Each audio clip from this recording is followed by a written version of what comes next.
नमस्कार मित्रांनो, मी अमृता बातडे तुमच्या सगळ्यांचं स्वागत करते आहे माझ्या ब्लॉगमध्ये। तर आजच्या व्हिडिओमध्ये आपण जाणार आहोत भारतातील सर्वात वेगळ्या आणि जादुई ठिकाणी, ते म्हणजे गुजरातमधील रण ऑफ कच्छला।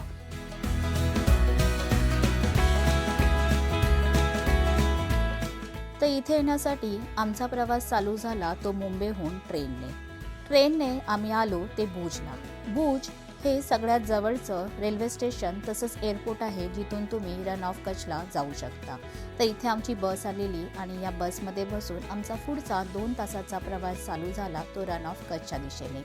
या प्रवासादरम्यान आम्ही आमच्या पहिल्या डेस्टिनेशनला भेट दिली, ते म्हणजे भुजमधील हे प्रसिद्ध आणि भव्य श्री स्वामीनारायण मंदिर।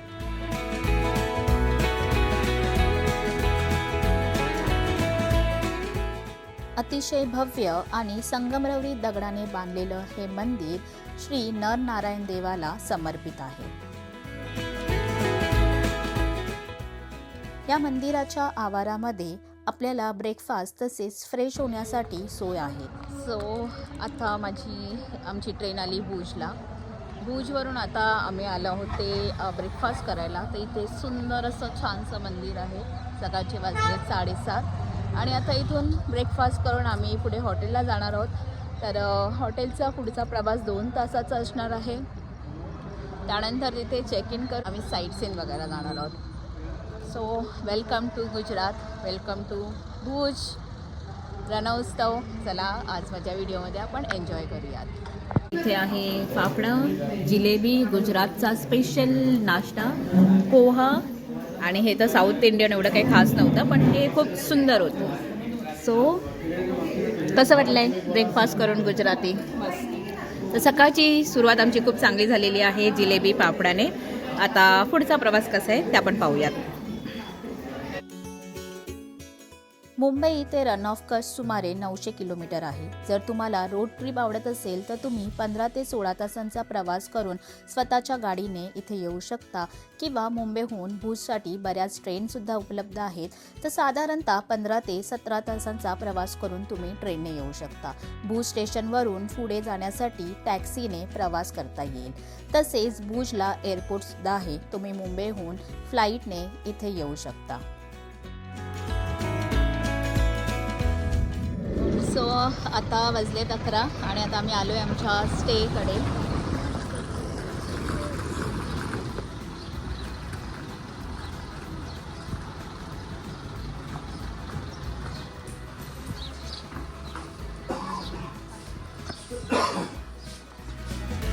हा आहे आमचा स्टे। इकडा बघून देत कसा आहे स्टे। ओ वाव वा, असं वाटतंय महिन्यात आल्यासारखं। समोरासमोर 2 बेड आहे। कसा वाटला स्टे? मस्त एकदम। हो, खूप सुंदर आहे। वाव, एक नंबर। तर भुज आणि कच्छ परिसरात अशी गोल घुमटासारखी पारंपरिक घरं दिसतात आणि यांना भुंगा म्हटलं जातं। तर आमचा हा स्टे सुद्धा भुंगा प्रकारामध्येच होता, म्हणजे इथे वारंवार भूकंप असतात, त्यामुळे भूकंपरोधक म्हणून अशा घरांची निर्मिती केली जाते। आता वाजले 3 आणि आता मी रेडी होऊन चाललो आहोत ते रण ऑफ कच्छला। आजची संध्याकाळ, पहिल्या दिवशीची आमची संध्याकाळ आहे ती रण ऑफ कच्छवरती आम्ही एन्जॉय करणार आहोत। तर संध्याकाळी तिथे आपल्याला सनसेट बघायचं आहे, शॉपिंग करायचं आहे आणि व्हाईट डेझर्ट काय असतं ते आज आपण बघणार आहोत। संध्याकाळी रेडी होऊन आम्ही निघालो ते रण उत्सव पाहायला। रण ऑफ कच्छ हा गुजरात राज्यातील एक विशाल पांढरा मिठाचा वाळवंट प्रदेश आहे। भारत पाकिस्तान सीमेच्या जवळ असलेला हा भाग जगातील सर्वात मोठ्या मिठाच्या वाळवंटांपैकी एक मानला जातो। पावसाळ्यात हा परिसर पाण्याखाली जातो, तर हिवाळ्यात येथे पांढऱ्या मिठाची चादर पसरते आणि निसर्ग एक वेगळेच रूप धारण करतो। येथील सूर्यास्त, पौर्णिमेच्या रात्रीचं चांदणं, उंटस्वारी आणि स्थानिक कच्ची संस्कृती हे पर्यटकांसाठी मुख्य आकर्षण आहे।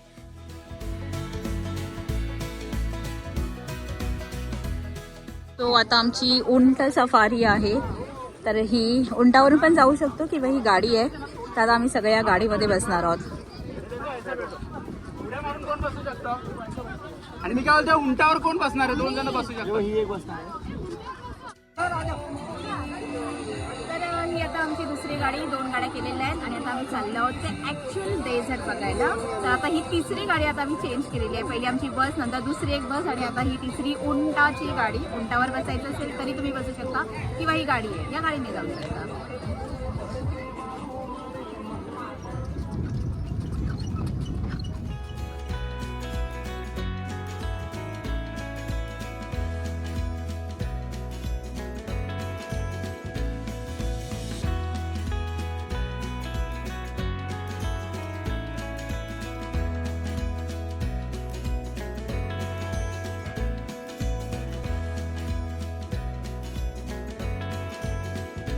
हाय, आता फायनली मी आली आहे ते व्हाईट डेझर्टला. इथे दूरपर्यंत बघू शकता पूर्ण मीठ आहे आणि जेवढी नजर जाईल अगदी सफेदच दिसतं आहे, त्यामुळे त्याला व्हाईट डेझर्ट बोललं जातं. तर डिसेंबर, जानेवारी, फेब्रुवारी असे 3 महिने हे रणोत्सव साजरा केला जातो. इथे टेंट वगैरे स्टे इथे तयार केले जातात आणि या पूर्ण मिठाचा म्हणजे पूर्ण हा व्हाईट डेझर्ट ज्याला बोलतात त्याचा तुम्ही हा रणोत्सव या 3 महिन्यात इथे एन्जॉय करू शकता. खूप सुंदर वाटतं आहे, खूपच बघण्यासारखी प्लेस आहे. पूर्ण मीठ आहे असं वाटतं आहे. मीठ पूर्ण सगळीपर्यंत दूरपर्यंतच आहे आणि मिठावरून चालतं आहे. तर हेच ते व्हाईट डेझर्ट. हे बघा मीठ आहे, पूर्ण मीठ, जाडं मीठ आणि जाडं मीठ जे पसरलं आहे दूरवरपर्यंत. खूपच बघण्यासारखी प्लेस आहे.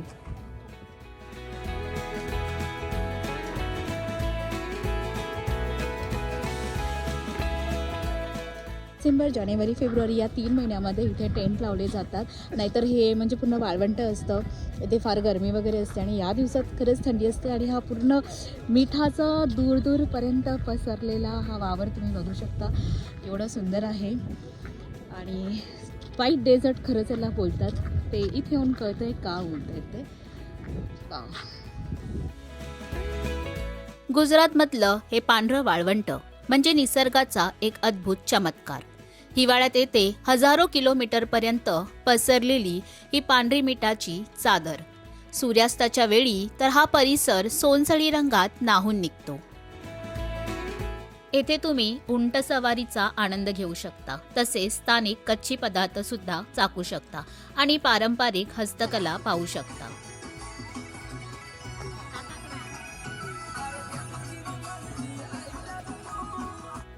दरवर्षी आयोजित होणारा हा रणोत्सव म्हणजे पर्यटकांसाठी मोठा आकर्षणाचा केंद्रबिंदू असतो. तंबू शहर, सांस्कृतिक कार्यक्रम, लोकनृत्य आणि संगीत सगळंच इथे अनुभवायला मिळतं.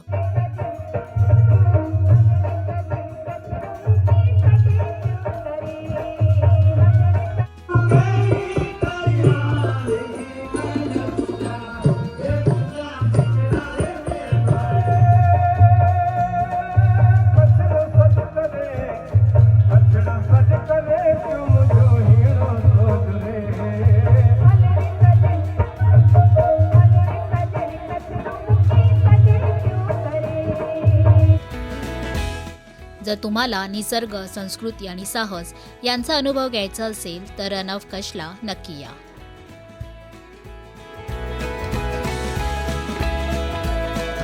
आता संध्याकाळचे 7:30 झालेत आणि आम्ही आलो ते शॉपिंग करायला. तिथे काही शॉपिंग सेंटर आहे, इथे थोडं महाग आहे तर आपल्याला बार्गेनिंग करावी लागेल. इथे बरेच चांगले वस्तू आहेत आणि खाण्याचा पदार्थ सुद्धा आहे.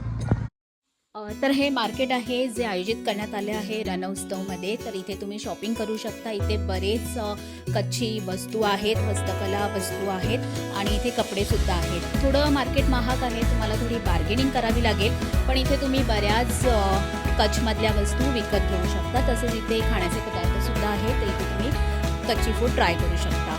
तर हा असा होता माझा कच्छमधला पहिला दिवस रणोत्सवचा. भेटूया आता माझ्या उद्याच्या व्हिडिओमध्ये. तर उद्या आम्ही भेट देणार आहोत रोड टू हेवन, जो रस्ता खरंच स्वर्गात जातो. त्यानंतर आम्ही जाणार आहोत ते धोलावीरा, जे प्रसिद्ध आहे हडप्पा संस्कृतीसाठी, हडप्पा सिव्हिलायझेशनसाठी. त्यानंतर आपण महल बघणार आहोत. भुजमधले बरेच असे साईट सीन आहेत, जसं की आदित्य योगी, शिवा स्टॅच्यू आणि अजून बरंच काही आहे. पण ते पाहण्यासाठी तुम्हाला माझ्या चॅनलला लाईक, सबस्क्राईब आणि शेअर जरूर करावं लागेल. तर चला भेटूया माझ्या उद्याच्या व्हिडिओमध्ये आपला रण उत्सव आणि भुजचा दुसरा दिवस कसा असणार आहे ते पाहण्यासाठी. तोपर्यंत बाय बाय.